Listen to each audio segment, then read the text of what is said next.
All Three Beards Media podcasts originate from the Gravitate Co-working Studio, sponsored by Revelton Distilling Company.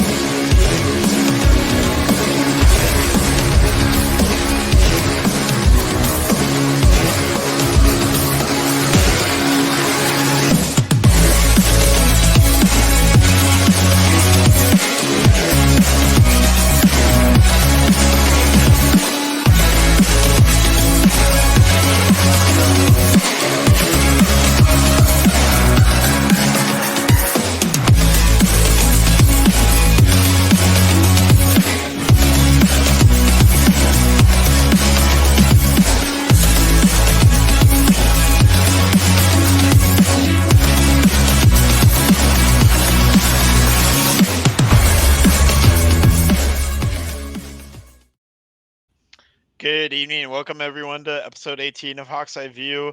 I'm Andrew Barber here with Drew Shipley. Good to be back for another week. And we're coming up on Christmas time. This year is just flying by, man. We're already past the regular season and the start of the postseason.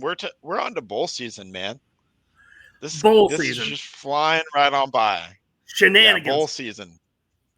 Wild. Let's go. We're part of the shenanigans as Iowa Hawkeyes, so that's good.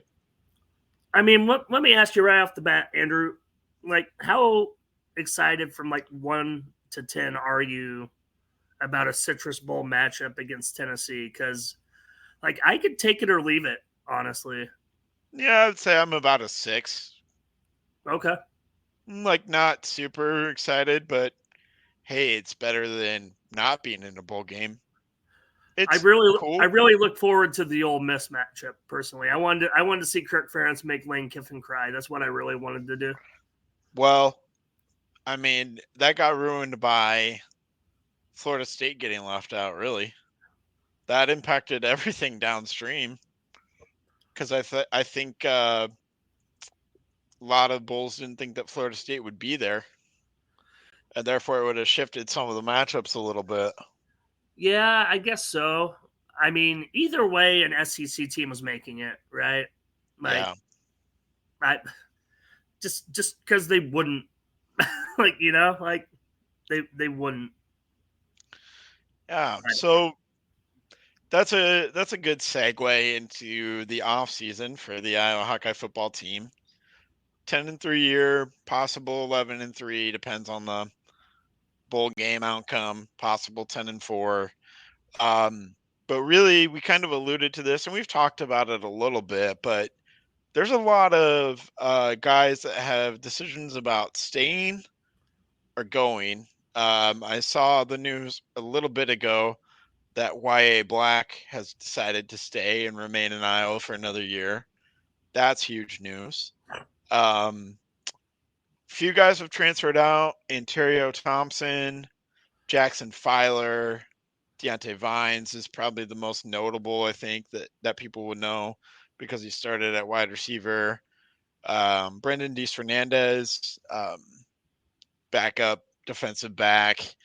Other than that, not really anyone notable leaving at this point. They still have until January 3 to make those kinds of decisions.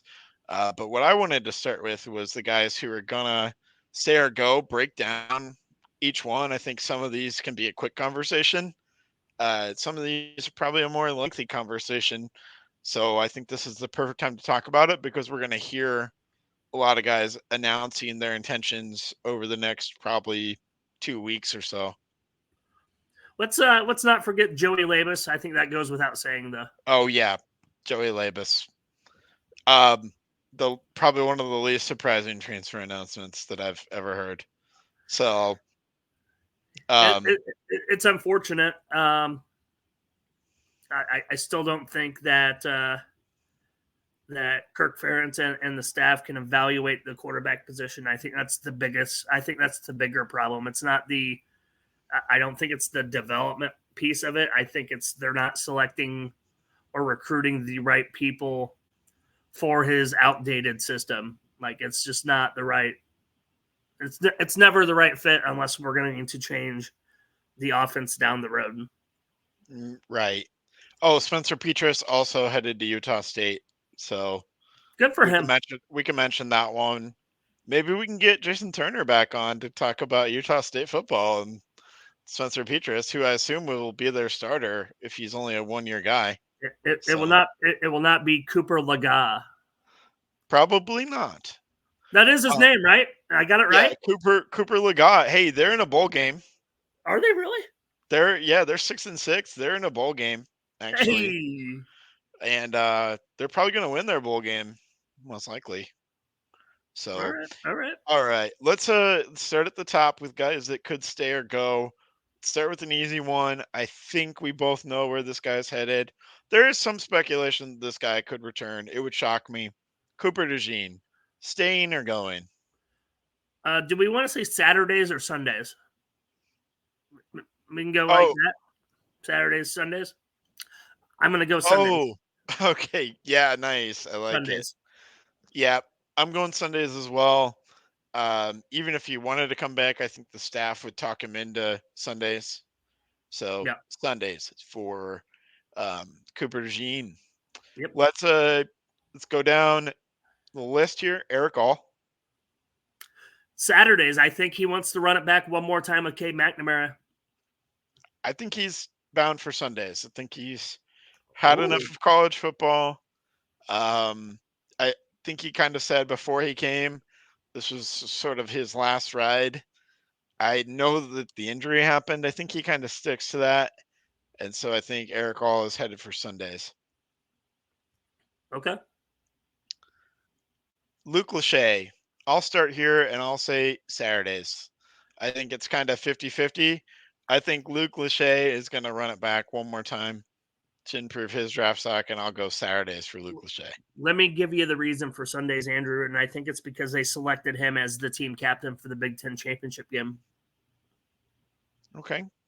Like, why else would they have Luke Lachey as a captain in a game he's not playing in? Yeah, they did that with Cade, though. Hadn't Luke Lachey been a captain for the whole season? Yeah. So, I don't know if he's proved enough. We know how good Luke Lachey is. I don't know if the scouts know. I don't know if that injury, might hold him back a little bit. I don't know, man. I think Luke Lachey might have more tape than Eric All at this point. Doesn't he? Did he? I mean, what was it? What was the stat line like at Michigan? Like, he wasn't even the starter there either, was he? He was getting draft buzz at Michigan, so he was a known commodity at Michigan. Well, who's not getting draft buzz at Michigan, Andrew? You know, that's true. That's true. I think age with Eric All might play a factor as well. Okay. All right. The older you get, I don't know how old Eric All is, but he also does have a kid, I believe. Oh. So there's some other. That's one thing that people don't think about is there's other factors that these guys have. Their background. Some of them have kids, like we've talked about. Like, young men make different decisions in life, and so that could play a factor there. So you might be right. That's a great point, Andrew. He is 23 years old. Yeah, I'm still gonna stick to my guns just to be against you, though. Okay, sounds good. Okay. Let's go back to the defense. And Jamari Harris has a decision about whether he can stay or go. I'm going to say Saturdays, Andrew. I think he needs another year of development in Phil Parker's defense. Yeah, I'm going to say Saturdays as well, because he's very likely, if Cooper DeJean goes Sundays, like we just said, he's going to be the top corner for the Iowa defense for an entire season. And that's a pretty good thing to put out there on tape if you're the top corner. And another year of learning from the best assistant coach in college football, Phil Parker, can't hurt. So I'm going to align right with you and say Saturdays. Yep. All right. Next guy we got to talk about defensive backfield as well is Sebastian Castro. Just for the fact that he didn't even make an all Big Ten selection at any level, I I think the right decision is to come back and play Saturdays, but I think he's talented enough to be on Sundays. Mhm. I'll say Saturdays. I'll lock it in. Saturdays. I'm going to swing the other way. I'm going to go Sundays on Sebastian Castro for a lot of the same reasons that I went Sundays on Eric All. He's 23 right now. He came from a background where he had limited resources, so that plays a factor. It's kind of like the decision that we saw Geno Stone make. Geno Stone went to the NFL, and we thought maybe he should have come back for another year and played one more year. And also, I just want to make this point. The cash position at Iowa, it's almost becoming as automatic of a you should draft that guy as an Iowa tight end, because it started really with Amani Hooker and then Geno Stone and then Dane Belton. And now you've got Cooper DeJean played there for a little bit. And now Castro looks every bit the part of an NFL safety as well at that spot. So I think Castro should go Sundays, and I don't think teams should be hesitant to draft him because he's going to perform. I mean, yeah, that position has a great history of people playing on Sundays. I think everybody you mentioned that have graduated has played on Sundays, including Dame Belton, right? Like he's on a roster. Geno Dane Belton Stones starts. Yeah, Geno They all Stones. start. Yeah, Geno Stone's kicking ass out here in Baltimore. Yeah, I mean, it's not. Yeah. It is the most versatile position in the defense. There's no doubt about it. You can move. You can have him be a strong safety. You can have him be an outside linebacker. You know, it depends on what you need, I guess. But yeah, I mean, that's great. A lot of those guys are making it in the league as safeties. I think they kind of, trim down and go to that safety role and really light it up. So, the other guy is Quinn Schulte. He has a decision to make as well. He can get another year if he wants it. That's kind of like it. That's an undrafted free agent kind of guy for me right now, Andrew. Like if he went to Sundays, I don't know if I necessarily see him being drafted. And for that reason, I'll say Saturdays. I like it. I'll go with you and say Saturdays as well. I think he's going to want to run it back. I think, like you said, maybe an undrafted type could make it in the NFL. Could see him having staying power as an undrafted free agent for sure. One more year can't hurt. So I'm just working down the defense now. So that's fair. I want to say Nick Jackson. I heard actually that he can apply for a waiver if he wants to. I don't know if he will. I know he's so his decision is let's go Nick Jackson. Sundays. Yeah, I think Sundays as well. Probably a day 2 guy. Second, third, fourth round. Hope so. Anyways, he's loved his time as a Hawk. I don't know if you've heard him talk about his time as a Hawk, but he said he wants his kids to be Hawks, and he's only been here for 1 year. That's pretty high praise. And you know what? Kirk Ferentz has pretty high praise for him for a guy that didn't really embrace the transfer portal right off the jump, right? Like he talks about Nick Jackson a lot like his legacy Hawks, like people that have been there 3-4 years, you know. Right. Has a lot of reverence, a lot of respect from Kirk Ferentz. So it's interesting to hear that kind of dynamic coming from a guy in the portal, right? So much deserved. I'm rolling with Sundays. I'm gonna say Sundays with the caveat that he does apply for his waiver. I don't know if the NCAA allows it, and I think the NCAA's decision about that will sort of force his hand. So, well, fuck Andrew. They probably won't even tell him till fucking June, after 2 months after the draft. So, I mean, yeah, bunch of freaking idiots. Okay, well, selfishly, I hope he applies for his waiver, gets it, comes back, and then this other guy that we're going to talk about here another first-year starter, but he's played out of his mind. Jay Higgins. Sundays. Yeah, I think he's got to go Sundays too. 155 tackles on the year. He's probably a day 2 guy himself.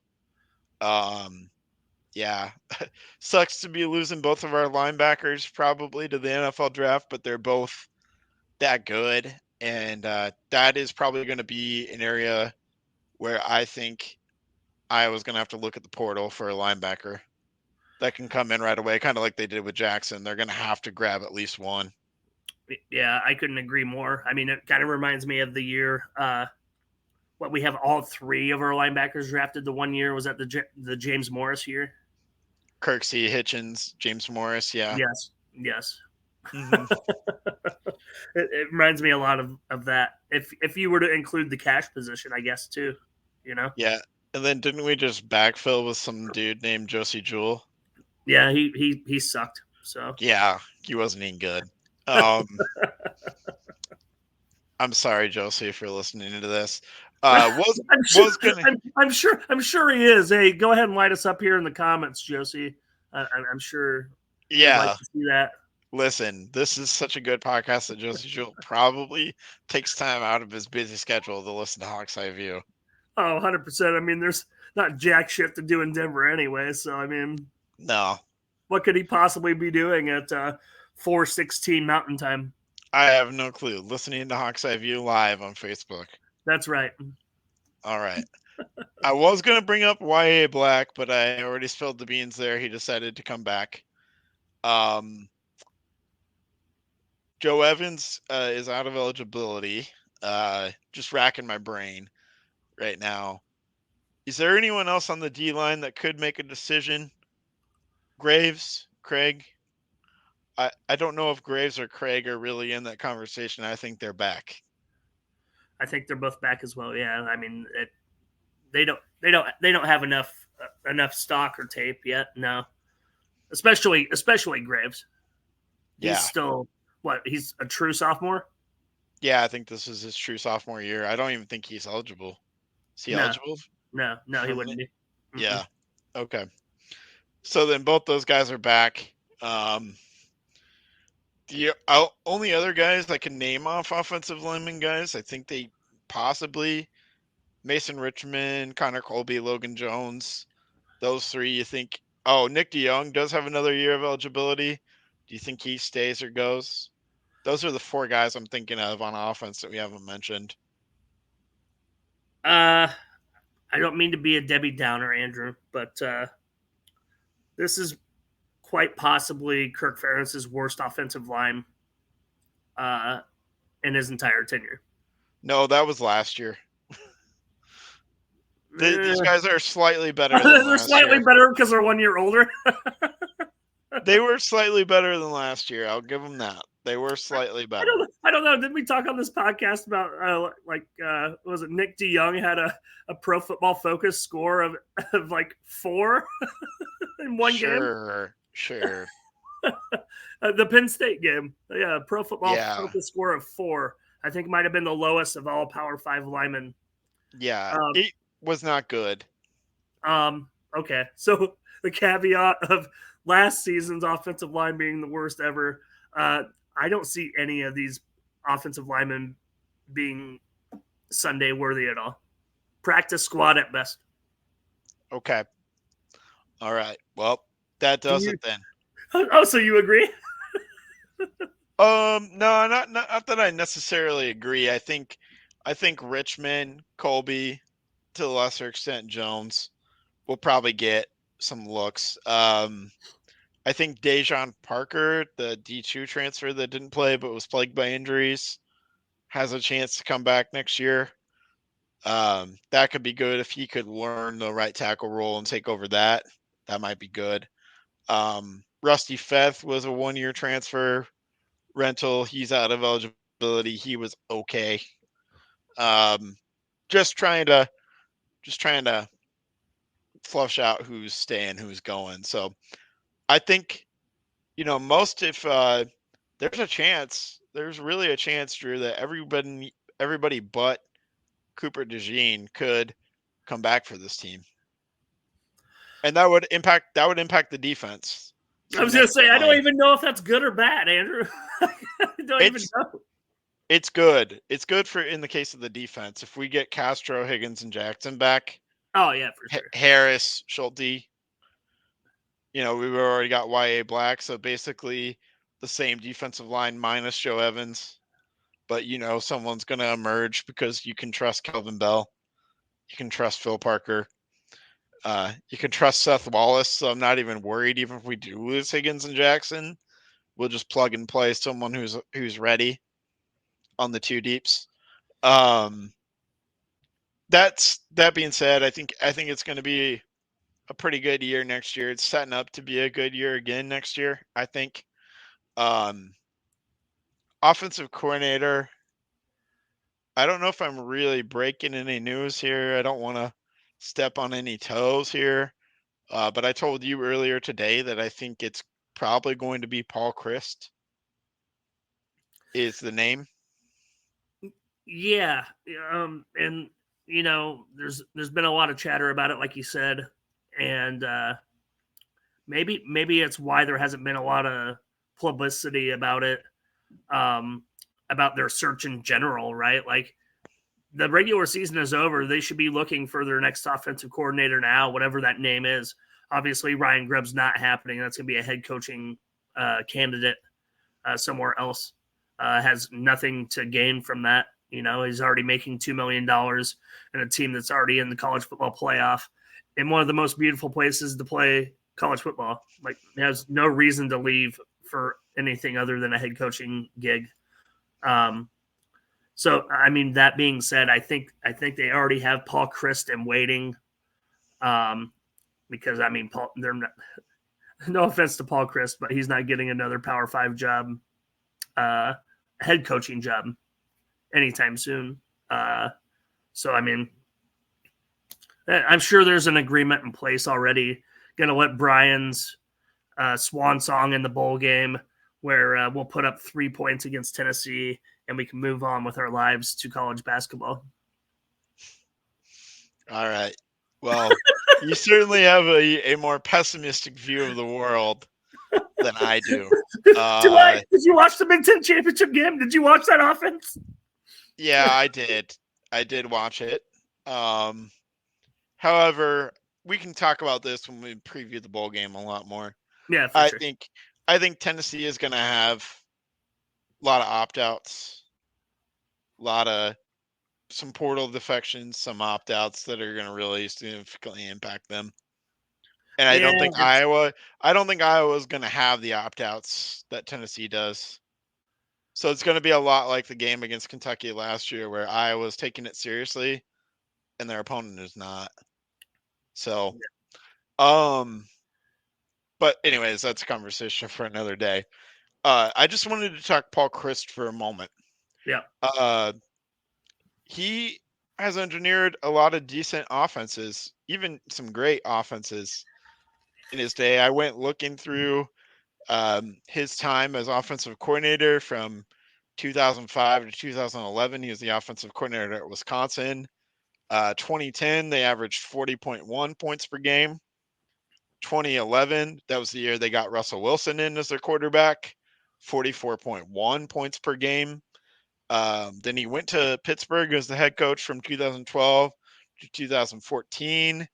Had a running back named James Conner and a receiver named Tyler Boyd there, and authored 3 30-point per game years in a row. Pittsburgh came back to Wisconsin in 2015, and then was there until not this season, but the season before was when he got fired. So 2015 to 2022. His worst year on offense as a offensive coordinator / head coach from 2005 on was 25.1 points per game. His worst offense. His best being that 2011 44.1. A lot of the rest of his teams falling probably somewhere in between 27 to like 32 points per game. A lot of his teams. I'm totally cool with that. And I think Kirk Ferentz has a lot of respect for Paul Chryst. I've heard him talk about Paul Chryst. I've heard Paul Chryst talk about Kirk Ferentz. There's a lot of mutual respect there.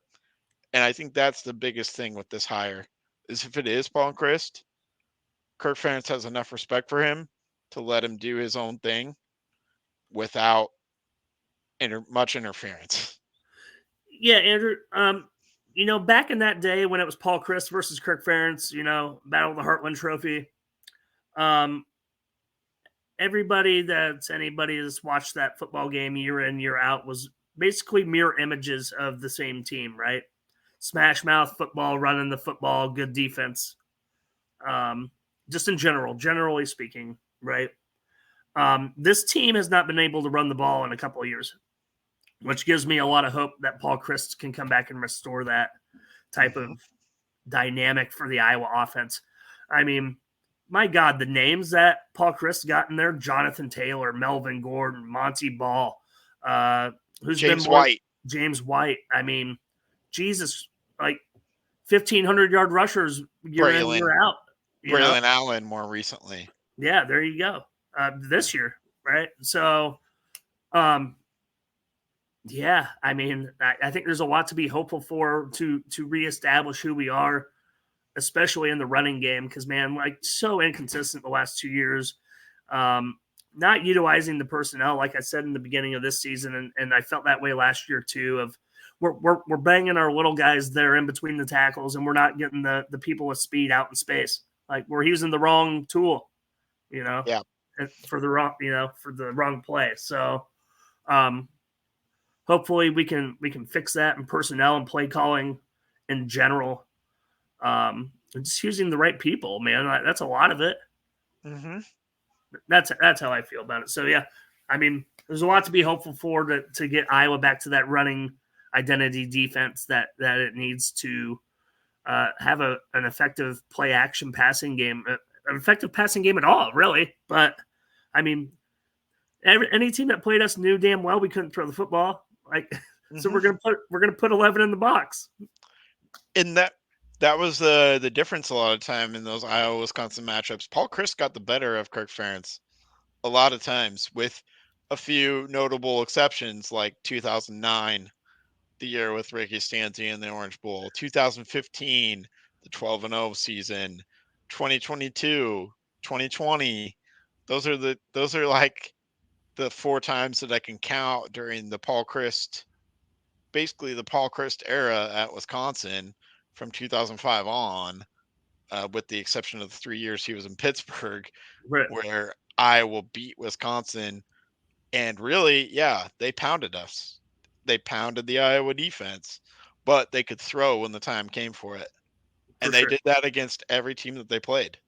So yeah. I feel really good about this because he runs offense in a way that Kirk Ferentz is comfortable with. It's not anything that's going to be like a huge deviation from Kirk Ferentz's overall philosophy, and it's going to be more effective. For sure, no doubt. All right, Jason, do you think if Paul is chosen, can do something to the 3 backs that are there right now, since all 3 are talking about coming back? Yeah. So, like kind of what Drew said, I agree with you, is he got the most out of his talent. He's going to look at that talent in that running back room and say, okay, that's the strength of my team. I've got Caleb Johnson, who's good on the edges. I've got Jazz Patterson, who has some power, but is also a little bit undersized. I've got LaShawn Williams, who can run in between the tackles. I've got 3 backs that I feel really good about, and I'm going to find creative ways to get them the ball, or Lachey and All come back. Or even if one of Lachey or All come back, I've got Lachey and Ostrenga, or I've got All and Ostrenga and Ortworth to a lesser extent. I've got good tight ends. I'm going to find a way to exploit that. And so I think Paul Chryst can do exactly that, Jason. I think he can definitely get the most out of the running backs and the tight ends, and that's going to be the strength of the team again next year. Caleb Brown is also going to be a strength as well. We saw him come on late. I think Paul Chryst is going to look at Caleb Brown and say, yeah, I need to find a way to get this guy the ball more often, scheme him open. If I scheme him open, we're going to score a lot of points. For sure. So, yeah. Drew, anything to add? No, I mean, Jason's got a point, right? Different sets, different looks. We do have the talent at the running back position. I remember when the term Kirk 2.0 first came about, right, in 2015 season, and we were running the 3 tight end sets. Like I can't remember what they called it, what the term was for it, but we ran all 3 tight ends there: Henry, Krieger, Coble, George Kittle, and Hawkinson. Right? Was that the 3, or was it Noah Fant? Might have been Noah. Either way, right? 3 of the 4. I know Krieger Coble was one of them for sure. But anyway, yes. Those 3 tight end sets, man, really, really stressed it on the seams in the passing game. That they just couldn't match up physically. You know, an undersized safety with somebody 6'6", 6'7" coming at you all the time, whether it's Fant or whatnot. But yeah, I mean, being more creative, using the right pieces, Jason. Yes, you're absolutely right. I think Paul Christ will be able to identify that in camp next year. If he comes, it's not a done deal by any means. It is speculation at this point, but yeah. True. It is all speculation. We could go some other direction. So, all right, we will leave it there. It is time to hear from our wonderful sponsors at Revelton and Gravitate. Why take the best corn in the world and make it into fuel when you could make it into whiskey? That's the question that launched Revelton, Iowa's most visible and fastest growing distillery. Owners Rob and Christy Taylor embrace the grain-to-glass philosophy, sourcing ingredients locally and overseeing on-premises production and bottling at their facility in Osceola. One sip, and you'll agree that Revelton's handcrafted whiskeys, gins, and vodkas are the best you've ever tasted. And with the launch of their rye whiskey, made with 100% Iowa-grown rye and corn, and their new bourbon coming soon, there's more Revelton to love than ever. Iowa's own Revelton Distillery. ReveltonDistillery.com. The great thing about working from home is working from home. The worst thing is working from home, especially for face-to-face collaborations with customers and coworkers. And let's face it, coffee shop meetings are neither private nor professional. So skip the trip to Starbs and investigate Gravitate Co-working Space. For more than 10 years, Gravitate has provided large and small office and conference spaces perfect for hosting meetings, workshops, or other events, as well as private phone booths for confidential conversations. Plus, all spaces include secure fiber internet, free coffee, and access to a kitchenette. All you need is your laptop. Gravitate does the rest. And renting space at Gravitate is surprisingly affordable. An hour of office space costs about the same as venti caramel macchiatos and breakfast sandwiches for 2. Daily and monthly rates are also available with no long-term commitment. Learn more at gravitatecoworking.com. That's gravitatecoworking.com. Are you in the market for a new house and unsure of the mortgage process? Want to know that you have someone looking out for you? Kyle Lehman from Wintrust Mortgage is a down-to-earth, knowledgeable lender who can be there for you in your corner. He can work with you in any of the 50 states and is just what you need to expand your home search. Kyle will work with you through the entire process with little to no work from you. Take the worry of the mortgage process out of the equation so that you can focus on looking for your dream home. Contact Kyle at www.wintrust.com/Kyle-Lehman or call him at 515-473-0546. All right, welcome back. Thank you, as always, to all of our wonderful sponsors. And it is CyHawk Basketball week. We've got a CyHawk basketball game tonight. The number 4 Iowa women take on the unranked Iowa State Cyclones in Hilton and Ames. Iowa is a 12.5-point favorite, and we were talking a little bit before. You think that's too much, and I'm of the persuasion that it's not enough. Big news for Iowa. Hannah Stolke is back in the lineup and ready to go. Also, one other storyline that's been covered here is Caitlin Clark is 22 points away from reaching 3,000 points in her career. Does she get it tonight, Drew? 100%. Like, there's no question about that. Like, when's the last time she scored under 22? That might be something to look up because I can't honestly remember the last time she's been under 20. We'll say like her her freshman year. Her worst game that I can remember, like right off the top of my head, was when she came out here to play Maryland last year. Maryland smoked Iowa, and I think she still scored 27, 28. Like, that's her worst game that you can remember. Yes. I'm going to go back to her freshman year. I'm going to say we'll look that up. We'll look that up and get back to you guys. Can we get our research team on that? Can we get that? Yeah, we need our own ESPN stats and information team for this podcast. That might have been something to look up before the podcast. We're just saying it's been a long time. Iowa State is in complete rebuild mode with their women's basketball program. They have Audie Crooks, the true freshman from Algona. She's 6'3". She averages 16 points and like 6 rebounds per game. Plays about 20 minutes per game as well. Emily Ryan is one of the big parts of Iowa State women's team, and she's out with an injury. And then we know everybody that left. Ashley Jones graduated. Stephanie Suarez. Yeah, Suarez, and then someone else transferred out. I can't remember the name off. Lexi Donarski. Donarski transferred out. And Emily Ryan is dealing with an injury. So that's essentially every key player from last year's Iowa State women's team. I guess Kelsey Jones, Ashley Jones's little sister, plays as a starter as well.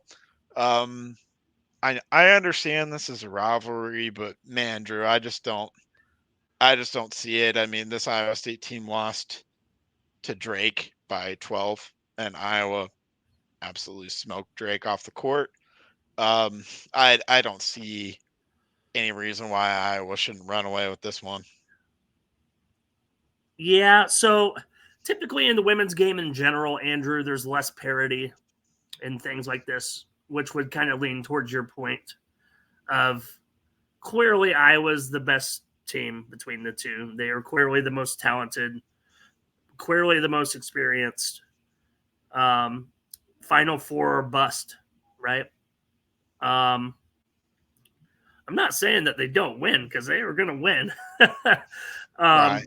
I'm just saying 12.5 in Hilton is a little high. Is a little high. If it was Carver Hawkeye, it would 20, no problem. Yeah. No problem. I think the game might be close going into the half, and Iowa pulls away. Okay. You know, early fourth quarter, wins by 11 or 12. It's going to be 11 or 12 because those smart guys at Vegas know, and that's why they set that number there. You know, they're not stupid. They know it was 7.5 when it opened up, and it's been up to 12.5. That's wild. That is a wild swing. But a lot of people are just jumping on the Iowa train. So yeah, that's I guess I don't have a lot else to say about the women's basketball preview. For being honest, I think the men's game is going to be a little bit more intrigue. I think we don't really know what we have in either one of the teams. I will get to your Hawk Talk clip in a minute here, but I want to talk about the game a little bit before we get to that Hawk Talk clip. Yeah. Iowa State, their record is, I believe, 6-2 coming into this game, but all 6 of those wins are against totally inferior competition. Like it's comical. Really, their schedule they've put together, and that's why their record is what it is. Their 2 losses are to a Virginia Tech team that I don't think is very good. Going to be middle to bottom of the ACC. And a loss to Texas A&M, which looks like a good loss on paper, but if you watched that game or paid any attention to it, Texas A&M was missing 2 of their 3 top scorers, and also Iowa State held like a 20-point lead at one point and blew it with 2 of their 3 top players out. Now Texas A&M, decent team. Buzz Williams, good coach, But man, you expect Iowa State with their defense to be able to hang on to that lead. I don't think the defense is there like it was. The offense certainly isn't as good as it was last year, and it wasn't great. So that's what I see from this Iowa State team. Conversely, with Iowa, the concern there is rebounding. We've seen it quite a few times this year. Defensive rebounding is a massive concern. Also, the offense has looked out of sync at times. Yeah. Which is not something that you can have with a Fran McCaffrey team, because we know about the struggles on defense and with rebounding. So, your thoughts before we get to your clip? Yeah. What did Iowa put up in the first half Monday night? 21, 23? 24? Bad. Yeah, but Mackey is a house of horrors. It is a house of horrors. I get that. But like, I don't know. The team is still young, right? For the most part, they got to learn how to win. They still need to learn what rotations are going to work for these young guys. Owen Freeman, yeah. I don't know. I didn't take anything positive away from Monday night, honestly. And going into Hilton again tomorrow, back to back, right? So, right. I'll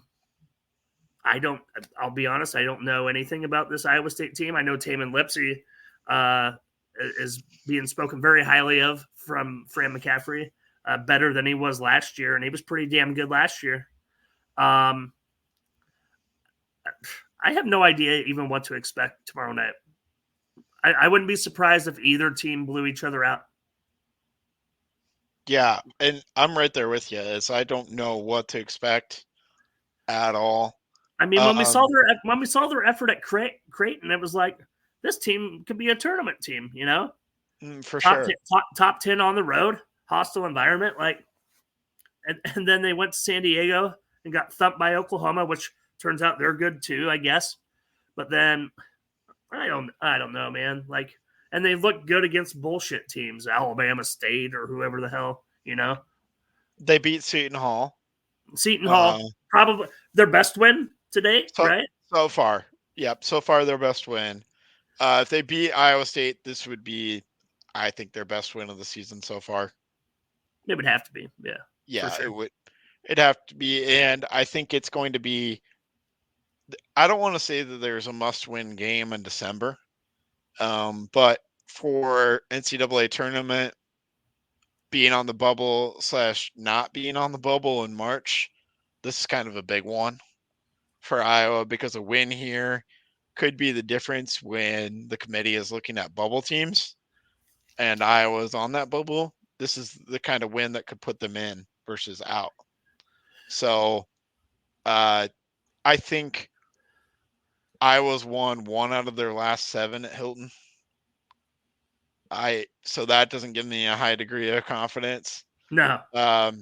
However, I think we executed a perfect game plan against Iowa State last year in Carver and essentially blew that team out. And that was a much better team than this Iowa State team that we're going to see on Thursday night. Honestly, I feel like our team was better last year too, with Chris Well, Murray, whatever, and Connor and Rabracha. Yeah, Rabracha. Yeah. I think last year's team is definitely better. Yeah, I think we're going to need to see a bounce back game from Peyton Sandfort if Iowa's going to have any hope. He can't have like 9 points like he did on Monday night and Iowa win. Peyton Sanfort's going to have darn near 20 points for Iowa to win this game. Yep. I don't know if that's going to happen. Iowa State by 7.5. I'll take the Cyclones in a close one, just because it's at Hilton. It's kind of a house of horrors for Iowa, or has been recently. I don't know about Iowa on the road. We had that good game at Creighton, but otherwise it's been bad on the road. I'll take Iowa State in a close one. So you're saying the spread is Iowa State minus 7.5? That is currently what it is Iowa State minus 7.5. I think Iowa State can cover that, actually. They could. From what I've seen, Hilton Coliseum, I mean, I'm gonna give Hilton its credit. That's what I'm gonna do. I'm gonna give Hilton its credit. 10 to 12 point Iowa State win. That's where I'm gonna go with it on that one. Yeah, the one other factor here is that Iowa State is they have like a 7 or even a 6-man rotation right now. Yeah, I mean, we kind of alluded to it last week, right? Like, this is hell week for Iowa. Purdue Monday, go to Ames tomorrow. Oh, what do they got waiting for them? They got Michigan playing on Sunday, so that's great. Yeah, I feel a lot better about that game against Michigan on Sunday, if I'm being honest. Well, yeah, because it's after finals, by the way, because finals are this week going on as well. So yeah, but I've watched Michigan play, and they're as not good as advertised. So hey, I will like to say, Andrew, I did watch the Jimmy V Classic last night, and my Illinois prediction may come true. They may be a Big Ten contender. They worry me a little bit with their lack of a point guard, but they look pretty decent. Yeah. All right, let's get to this clip here. Let's see if I can share this. Give me 1 second here. Okay, give me one moment. I am. No, you're good. Oh, you're good. You're good. Okay, let me pull this in.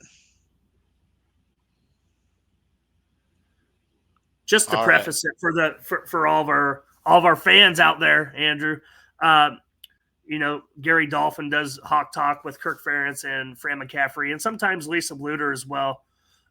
During the week, they talk about the week that has been and the week coming up. All things from recruiting to game performances. What's their favorite Thanksgiving dish, perhaps? Some random stuff coming up, kind of 90-minute interviews from the rooftop over in the Hilton on the Iowa River Landing. So I did get a question into Gary Dolphin via Facebook to ask Coach McCaffrey how they deal with some adversity, I guess. Let's just put it that way, and we'll go ahead and play it. It's towards the end, and like very, very end, Andrew. Very, very end. Yeah. Like how close? We talking? How long is the whole video? 1 hour and 34. And it's still all the Hawk Talk there. So the very last minute and a half before you started there. Let's go there. Okay. Cricky had 16. We didn't rebound. And it's just impossible to beat them if you don't rebound better. And they tagged Peyton. You could see that. You knew that was coming. No lies detected. Yeah, for sure. So how do you get him loose? More screening? Well, you got to screen for him, and you got to run him around. You got to run some stuff for him. But you got to look for him. You got to be a little patient. Remember, whenever we had guards a few years ago. Whoever we're playing, they're doubling them, they're fronting them, they're beating them up, coming down the floor. So they're locked in on him. Well, our passers have to be locked in on him. You got to wait. You got to get a better angle. You got to move it. Now we can get it to him. Like if we just give up on him the first time we look in there and he's covered, well, guess what? All right, coming up soon? Yes, should be. Okay. What? He's going to be covered, but he's also the best player in college basketball. We've got to throw him the ball. So Connor McCaffrey led the nation assist turnovers because he waited and made sure we got Luka the ball because he knew that was going to lead to wins, which it did. Coach Jeff on Facebook at facebook.com/Voice of the Hawks. Fran, what kind of challenges impact practices and games? How do you give out a timeout? The guy, he runs up to the guy standing at the 10-second line and goes timeout, and he gives it to him. When everybody's watching, like there's 9 hands on the ball. I mean, that's my point. And then you tee up the coach. That's unacceptable. Yeah, I should have left it. Yeah. You know what? You screwed the call up. Don't tee me up. Don't tee me up. That's a good note to end on. Happy holidays. You too, Dolph. I hope you have a great one. See an aim. Yeah. What See you better then. place See you to Thursday. spend That's the that's holidays that's than actually Ames? it, Andrew. I think we Thanks, passed Coach. my question. See It's you. okay. Thanks, Oh, Bobby. sorry. As always, Good we'll job, see man. you. It's okay. Let's punt on that. I will just go ahead and give the narrative. My question did get into Gary. I asked, when something like that happens in West Lafayette and you just get throttled, right? What his philosophy is on dealing with that, whether it's one of those, do they go and flush it and move on to the next, or is it an opportunity for them to experience great growth and learning? And Fran's response was definitely the great growth and learning aspect of it. He does not believe in the flush and throw away method. They believe they had a good game plan for Purdue. Obviously they didn't, and they didn't execute very well, is what he said in a cliff note. So I won't speak anything more about it, but I did give my question into Gary Dolphin. That was my 15 seconds of fame, Andrew, that I should have prepared better for. It's my fault. It's okay. It's all right. Love that you're always getting on Hawk Talk, apparently, because you got on Hawk Talk during football season too. Yes. So keep it up. Yeah, big week coming up. Hey, everyone, don't forget about the event on Saturday. The STFU event. I forget what STFU stands for. Festivities, tidings. It sounds like exactly what it stands for, doesn't it? Like, yeah. Anyways, I'll be there live and in person. I think Drew will be joining me via the internet. Possibly more details to come. But if you want to watch all of our events going on at Three Beards Media from Saturday, noon to 2 p.m. Central Standard Time. So figure that out with whatever time zone you're in. If you're listening from a different time zone, Josie, you in Denver, you got to figure out what that is in Mountain Time. So, yeah, I'm kidding.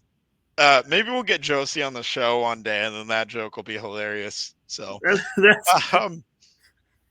guy can dream. That's when we peak. That is totally when we peak. So, hope to see some of you at the event. Hopefully, we're going to be giving away great prizes, supporting a great cause, as always, and it's going to be a great time. So, hope to see you all at Revelton Distilling in Osceola if you can make it there on this Saturday from noon to 2. So, Drew, any closing thoughts before we head out for the night? We missed it last week, but I want to still shout out anyway. Iowa, 19 straight dual wins against Iowa State. So I just wanted to throw that jab in there, albeit a week and a day late, but that's okay. Let's make it a clean sweep in the CyHawk this year by winning women's basketball and men's basketball, taking football, wrestling, and all four of the major sports. So let's make it a clean sweep. I mean, we would win the CyHawk series, right? Like even if we just win tonight, I think we technically win. But here's the thing is, like, I don't know how they add up all these freaking sports anymore, Andrew. It seems like we always kick their ass in women's basketball and football, but we never win the CyHawk series. Like, are we giving it up in fucking field hockey? Like, what are we doing here? I don't know. We're giving it up in baseball. Oh, wait. Well, actually, it can't be field hockey. Weren't we the number one team there for a while? We knocked off North Carolina. It's not field hockey. Like, I think our women's field hockey team is amazing. Yes. That's what I'm talking about. We're going to blame this on the men's field hockey team. The men's field hockey team really needs to step it up. I haven't heard anything about them. I don't know. Them Iowa State baseball. Like, I don't freaking know. Yeah, our rowing team is our rowing team letting us down, or our track team, or I don't know who it is, Andrew, but I swear to God, in all the big four sports, like we're running 3 out of 4, but losing the CyHawk series. I don't know what kind of math they do in Ames, but it's bullshit. Is our chess club just like down bad? I don't really know. It's the club bowling team. Maybe we need to route some of that NIL money to the chess club so we can beat Iowa State in the CyHawk series.